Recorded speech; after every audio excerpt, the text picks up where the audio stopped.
반갑습니다. 저는 지금 현재 대한민국에서 공기업 취업 강의를 18년째 하고 있는 윤종혁이라고 합니다. 반갑습니다.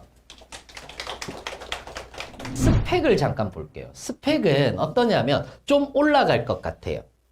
800에서 850이라고 얘기를 했는데 올 상반기에 살짝 뜨는 걸 보니까 상반기 자체는 스펙이 좀 올라갈 것 같고 하반기 자체가 스펙이 내려가요. 무슨 말이냐? 상반기에는 에너지 발전 공기업들이 많이 뜨는데 에너지 발전 공기업들이 생각보다 스펙이 사무직 쪽으로는 스펙이 좀 높은 편이에요.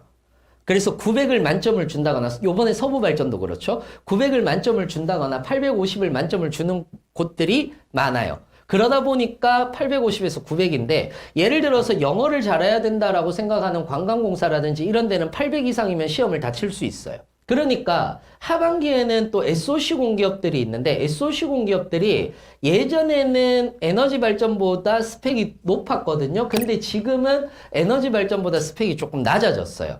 예를 들어서 인국공 같은 경우는 800점이 넘어도 그냥 시험을 칠 수 있었거든요. 왜? 400배수를 뽑았으니까 1차 서류 전형에서. 배수를 얼마만큼 뽑느냐에 따라서 좀 달라지긴 하는데 한국전력도 예전에는 토익이 높으면 높을수록 좋았는데 850을 100점을 주겠다라고 얘기를 하고 그 이상 맞으면 더 가점을 줬거든요. 근데 지금은 한국전력은 850에서 딱 끊어버려요. 그냥. 그래서 어학컷을 하지 않고 있던 공공기관들이 에너지 발전 공공기관들이 좀 더 높아지고 있고 그 다음에 LH공사도 850을 만점을 주기로 했죠. 그러니까 평균적으로 모든 공기업을 내가 시험을 친다라고 얘기를 했을 땐 토익이 850에서 900 정도 사이 상반기는 그렇게 이루어질 거고 하반기는 800에서 850 사이로 이루어질 거고 이렇게 여러분들이 생각을 하시면 되고요. 작년에는 오픽이나 토익 스피킹이 호환이 안 되는 경우들도 많았는데 올해는 조금 호환되면서 나오는 경우들이 많아지기 시작을 했어요. 그래서 오픽이나 토익 스피킹을 가지고 있어도 나쁘지는 않다 이렇게 생각을 하시면 되고요. 사무직은 커마라고 한국사는 필수가 될 것 같아요. 그러니까 한국사는 안 들어가는 경우들은 있어요. 요번에 서부발전에서도 안 들어갔죠. 커말은 들어가요. 그 대신. 그러니까 커말하고 한국사는 필수가 될 거고요. 한국어 사회조사 분석사 같은 경우는 선택인데 한국어가 범용적이에요. 예를 들어서 내가 건강보험공단을 가겠다 또는 근로복지공단을 가겠다 국민연금을 가겠다 나는 사회복지 고용 쪽과 관련된 공기업을 가겠다 라고 생각을 하시면 사조사를 그렇지 않다면 한국어를 택하시는 게 좋아요. 자, 그러면서 기술직은요, 기사 커말 또는 한국사인데, 정기직하고 환경직 같은 경우는 웬만하면 쌍기사를 준비를 하시는 게 좋고요. 기계도 그러면 쌍기사가 필요하지 않나요? 라고 이렇게 얘기를 하실 수도 있는데, 보통 기술직은요, 전기, 기계, 토목, 건축, 전산, 혹은 ICT라고 얘기를 하고요. 그 다음에 화공, 환경, 이런 식으로 되어 있어요. 뭐 그 외에 조경이라든지 임업이라든지 이런 쪽들도 있지만은 대부분 많이 채용하는 데가 이쪽이에요. 그래서 전기 쪽이나 환경 쪽은 환경은 왜 그러냐면 환경공단 시험은 한 번은 쳐봐야 되니까. 그래서 쌍기사를 가지고 있으면 좋고 전기는 그래도 한전 한번 쳐봐야 되니까. 그래서 쌍기사 가지고 있으면 좋은데 지금 발전 자회사들 같은 경우는 쌍기사, 토목을 제외하고는 쌍기사까지 인정을 해주고 점수를 주다 보니까 쌍기사가 필수가 되는 것이 아닌가라는 우려는 있는데 다른 발전회사는요. 기사 하나 가지고 있고 커만 한국사 2개 다 가지고 있어도 충분해요. 2개를 가지고 있다라는 건 사실상 내가 어느 정도 전공에 대한 투자가 어마어마했다는 얘기거든요.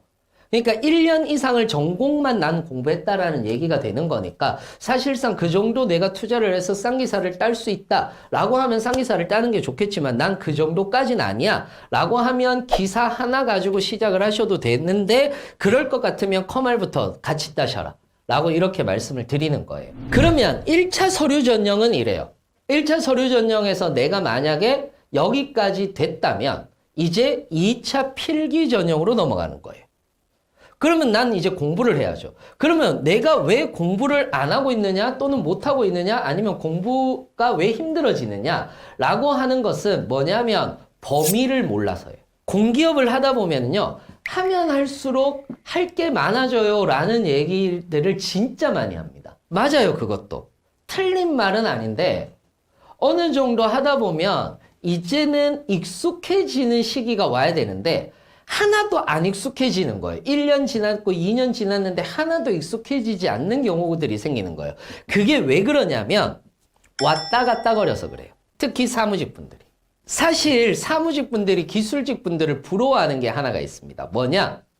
기술직 분들은 에너지 발전 아니면 SOC 공공기관이거든요. 딱 여기만 준비하면 되거든요. 그래서 국가철도공단, 가스공단, 가스안전공사라든지 이런 쪽 스펙이 된다면 여기 다 내보실 수 있는 거고 그 직렬로 여러분들이 전공시험 공부하는 거고 그 다음에 필기시험 공부하는 거거든요. 다만 기술직에서 전공은 기사 필기만 보면 된다라고 이렇게 생각을 하시는데 기사 기출 필기만 보면 된다라고 생각을 하시는데 이렇게 생각하세요. 기사 시험은 계산기 들고 가는 경우가 많잖아요. 근데 전공 필기 시험은 그러니까 공기업 전공 필기 시험은 계산기 안 들고 가요. 계산기를 안 들고 가다 보니까 어떻게 해야 돼요? 개념 위주의 문제들이 훨씬 많이 나오거든요. 그래서 기사 필기 과목으로 공부를 하되 개념을 정확하게 이해하고 있어야 돼요. 그냥 단순히 공식만 외워서 기계처럼 공식만 외워서 이런 문제 나오면 이렇게 풀어야지 라고 해서 들어가면은 꼭 한 두세 문제 차이로 떨어집니다. 그래서 이론 정리 한번 하시고 기출 문제 풀면서 기출 문제는 80에서 90점 정도 나오면 좋은데 여기에서 플러스 공무원 문제집까지도 같이 한번 보시면 금상첨화라는 거죠. 왜? 기사 준비할 때는 버리는 과목이 있었거든. 특히 전기직 쪽은요. 전자기학 많이 벌어요. 전기자기학.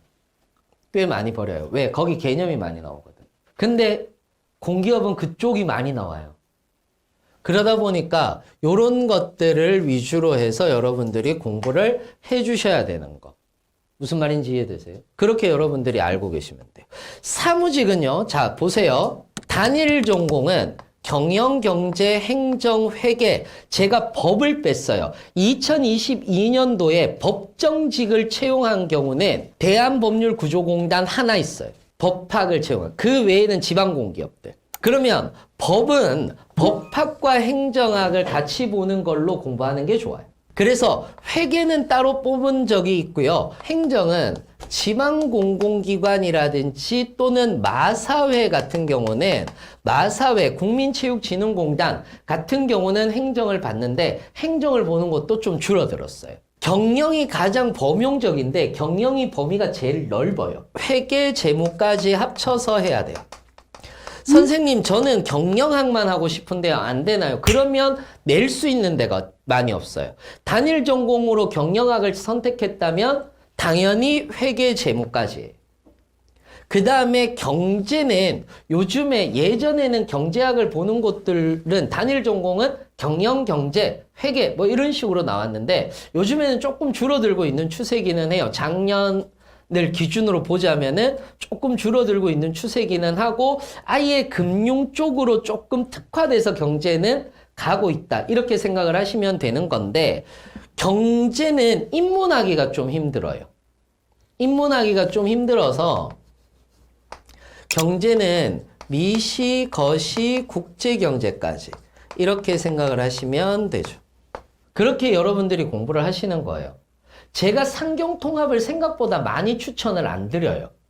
안 드리는 이유 중에 하나가 상경통합을 보면은 에너지 쪽이 많아요. 에너지 쪽을 제가 싫어하느냐? 아니, 노. 천만의 말씀. 에너지 쪽 가면 좋은데 중요한 게 뭐냐면 여기 스펙이 좀 올라갔다 그랬잖아요. 그러면 요 정도 스펙이면 굳이 여기를 가야 될까? 차라리 가스공사를 가는 게 낫지 않을까? 차라리 전공을 좀 더 해서 인국공을 가거나 소비자원을 가는 게 더 낫지 않을까? 혼자 이런 생각을 하다 보니까. 그래서 추천을 안 드리는 것 뿐이지 저는 무조건 상경통합 할래요. 괜찮아요. 그러면 그래도 상관없어요. 다만 회계가 들어간다는 점. 회계를 벗어나기는 힘들어요. 그렇게 여러분들이 알고 계시면 좋아요.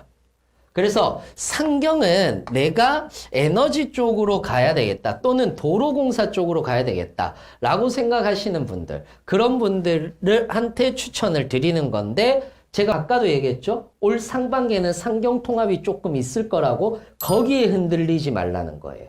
무슨 말인지 이해되세요? 거기에 흔들리지는 말아주세요. 자, 그 다음에 사무직은 사통합 전공이라고 해서 경영, 경제, 법, 행정, 여기에 회계까지 공부를 해야 돼요. 요즘에는 회계도 나오는 경우가 있어서. 그래서 사통합 전공을 보는 곳들이 있는데, 여기는 사통합 전공은 제가 웬만하면 추천 안 해요. 지금도 우리 학생 중에서 사통합을 하는 친구가 2명 있어요. 지금. 왜? 그만큼 저희들이 추천을 안 해요. 왜냐하면 공부 범위가 다른 것보다 더 많아요. 그래서 어떤 친구들한테 하라라고 얘기를 하느냐면, 선생님 저 죽었다 깨어나도 국민연금 가야 되겠어요. 그런 친구들 있어요. 어떤 친구는 공부를 잘해요. 근데 나 죽어도 한수원 가야 되겠어요. 그 동기가 어찌됐든. 그럼 뭐 어떡해? 해야지. 또는 어떤 분들은 선생님 여러 군데 지원해야 되나요? 한 군데 지원해야 되나요? 그것도 달라요. 스펙에 따라서도 조금씩 다르고 그것도 조금씩 달라요. 10군데를 내가 낸다라고 해서 우리는 어차피 한 군데 합격해서 가는 거거든요.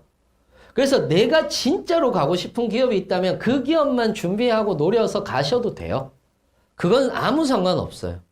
다만 시간은 조금 더 걸릴 수는 있겠죠. 그래서 한수원, 국민연금공단, 근로복지공단, 심평원, 난 죽었다 깨어나도 여기 갈래요. 그러시는 분들은 사통합을 하세요. 그러지 않으면 굳이 사통합 하실 이유는 없어요. 그 다음에 선생님 저는 전공 공부 못하겠어요.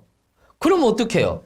있기는 해요. 적게 뽑아서 그렇지. 그러면 여기로만 딱 잡고 가야 되는 거죠. 무슨 말인지 이해되세요? 그렇게 여러분들이 공부를 하실 수가 있는 거예요. 즉 무슨 말이냐? 기업을 정하면서 공부 범위를 정하고 공부 범위를 정하면서 공부 방법을 알면 돼요.